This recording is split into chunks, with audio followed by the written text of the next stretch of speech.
we have here is a set comp cut sand slingers. These things came with the car, and I always kind of like scat tracks, something like that, a buff tire, a little bit better with vulcanized paddles. But since these came with the car, you know, gonna run them. But had an issue with the last set I had comp cut where they tore out. Another thing that I did is buff the sides. So the fronts are still buffed, but I had to replace the rears, and I'm going to show you what they look like after the sides are buffed. I like them quite a bit. See what you think. But this is what they look like with the sides buffed.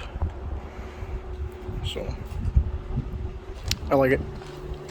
Makes it kind of look cleaner, closer to the scat tracks. My last set I did buff all the way across the top, and it took forever. This doesn't take too long, but 15-20 minutes aside. So let's see what it takes to do that. I'm just gonna get a couple quick snippets of me doing it, and that'll be it. Alright, so to do this, get it on a nice working surface. I've just got a couple buckets sitting on top of it so it sits in it, and it leaves it flat for me. I can spin it pretty easy. This is what I'm using. Works pretty good. It's a diamond flappy disc.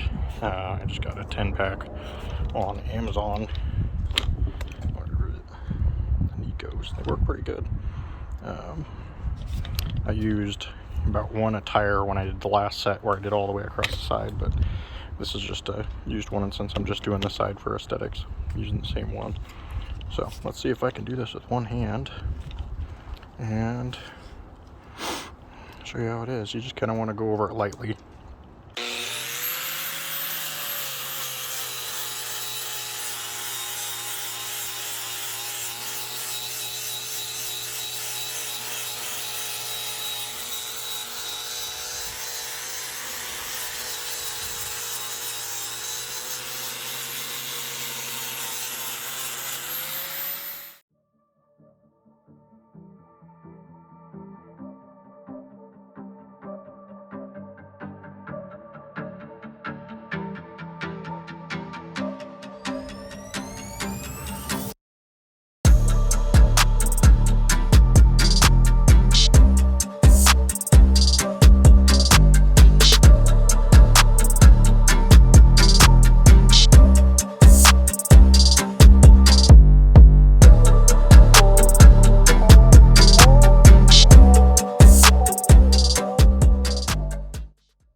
Alright, so the flappy disc sanding's done. One of the things I do, an extra little step, just to get it, because you see all these kind of imperfections with the flappy disc, because it runs, top to bottom or inside to outside. I want to do it just because it's a little easier to handle that way.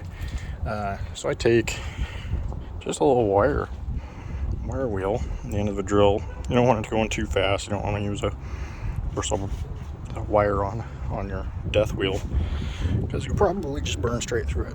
But anyways, you see this section, then I've done a little bit through here, and you can see how it just barely smooths it out. And I use this and go in the direction of the tire, or the rotational direction. That way it looks a little bit better. Still not gonna be perfect. I mean, it's a backyard buff job, so it's only gonna be as good as the amount of time that you want to put into it. But so we just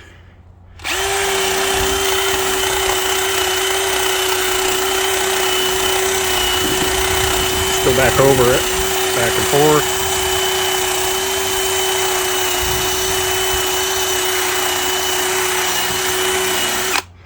A little harder to be smooth while I'm holding the camera, but that's kind of how I do that.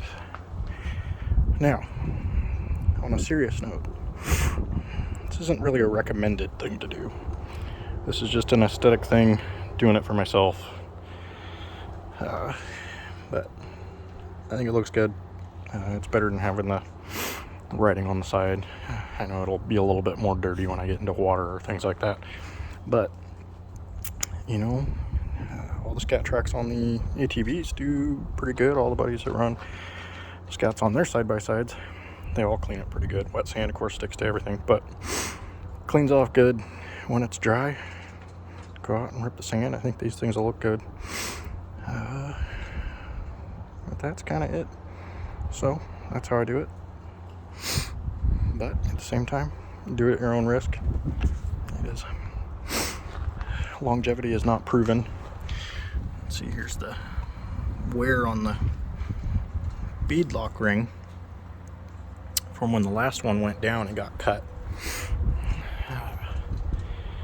But having a beadlock, I was able to get back to the trailer. So beadlocks are always a must on the sand. All right.